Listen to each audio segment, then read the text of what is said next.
Hi everyone, welcome back to my YouTube channel, Meta Armelita.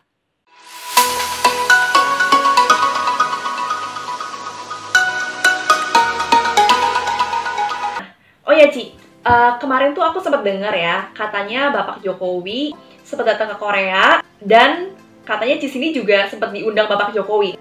Kebetulan Pak Jokowi lagi ada kunjungan ke Korea Selatan dan kita dibantu dengan tim dari KBRI, Kedutaan Besar Republik Indonesia di Korea, di-arrangekan meeting sama Pak Jokowi kita ini. Maksudnya adalah perwakilan dari mahasiswa-mahasiswa Indonesia di Korea, yang terutama mahasiswa-mahasiswa yang S2, S3 di Korea, yang ingin menyampaikan gagasan apa-apa saja yang kita bisa diambil dari Korea untuk Indonesia, untuk pengembangan riset di Indonesia. Itu sih intinya. Jadi dan kebetulan kemarin aku juga dipanggil buat ikut menjadi perwakilan untuk ketemu Pak Jokowi waktu itu. Hasil dari pertemuan kemarin itu, anak-anak yang kemarin perwakilan kita ketemu Bapak Jokowi itu membentuk sebuah organisasi namanya APIK, Asosiasi Peneliti Indonesia di Korea, yang mana kita berusaha membantu menghidupkan budaya riset kembali ataupun mengadakan kayak webinar-webinar yang diharapkan bisa berguna buat masyarakat ataupun peneliti Indonesia di Korea maupun di Indonesia. Jadi kayak kita berusaha membridge juga peneliti-peneliti yang di Indonesia dan peneliti lulusan Korea yang di Indonesia sekarang, tidak ada koneksi dan gimana caranya kita bisa membangun hubungan riset dan hubungan kolaborasi satu sama lain lebih baik lagi sih. Sebenarnya aku bukan anggota intinya juga, tapi kita semua yang peneliti Indonesia di Korea dibolehkan untuk menjadi member. Nah, aku sekarang jadi salah satu membernya organisasi APIK ini gitu.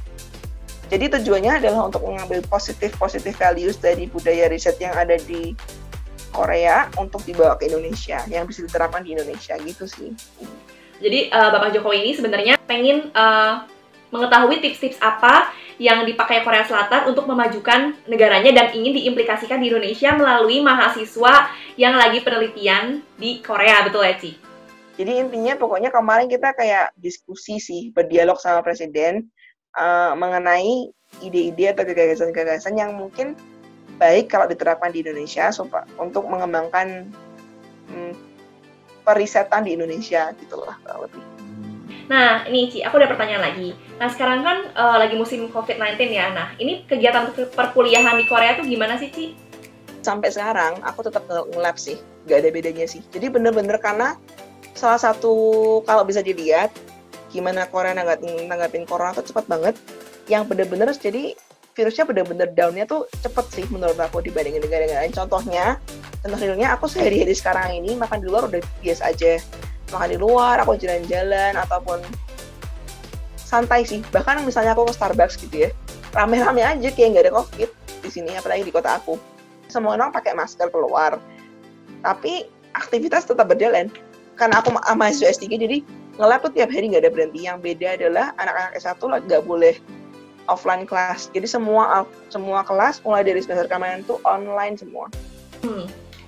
Nah, ini juga jadi pertimbangan untuk kalian yang mau kuliah di Korea semester depan. Sistem pelajarannya tuh diubah menjadi online karena untuk mengantisipasi penyebaran COVID-19 ya.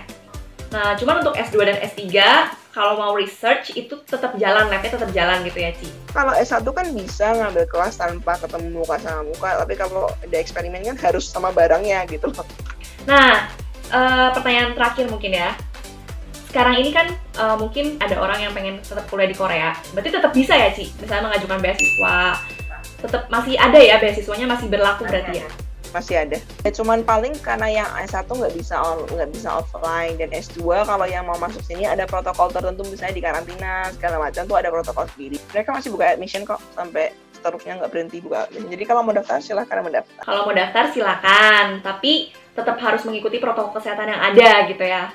Karena sebenarnya masih bisa dibuka, cuman ya memang untuk S1 online class gitu ya. Oke Ci, paling segitu aja. Semoga semua yang Cici tadi katakan itu bisa bermanfaat untuk kita semua. Semoga juga pengalaman Cici di Korea itu bisa memberikan gambaran untuk kita yang mau kuliah di sana. Makasih banyak. Yeah. Thank you ya Ci. Bye. Nah, teman-teman, itu tadi sharing pengalaman dari Cisindi yang berkuliah di Korea Selatan dari S1 sampai S3 dengan menggunakan beasiswa full 100% dari mulai biaya kuliah sampai biaya hidupnya. Video ini akan memberikan gambaran untuk kalian juga ya yang ingin berkuliah di Korea Selatan. Kira-kira gimana sih kuliah di sana? Budayanya seperti apa? Apakah culture shock? Atau mungkin gimana sih sistem pendidikannya? Video ini juga menjawab pertanyaan-pertanyaan kalian yang mungkin bingung ya, gimana sih kuliah di Korea Selatan. Mungkin sekian video dari aku. Oh ya, by the way, aku dan Cisindi tuh lagi ngadain Q&A juga untuk kalian yang mau bertanya tentang seputar kuliah di Korea ya. Dan aku akan bantu Cisindi untuk jawab pertanyaan kalian lewat YouTube aku. Dan kalian bisa langsung komen aja di kolom komentar di bawah. Jika kalian tertarik dengan video aku, kalian bisa langsung like, share, dan juga subscribe. Thank you for watching and see you in the next video. Bye guys!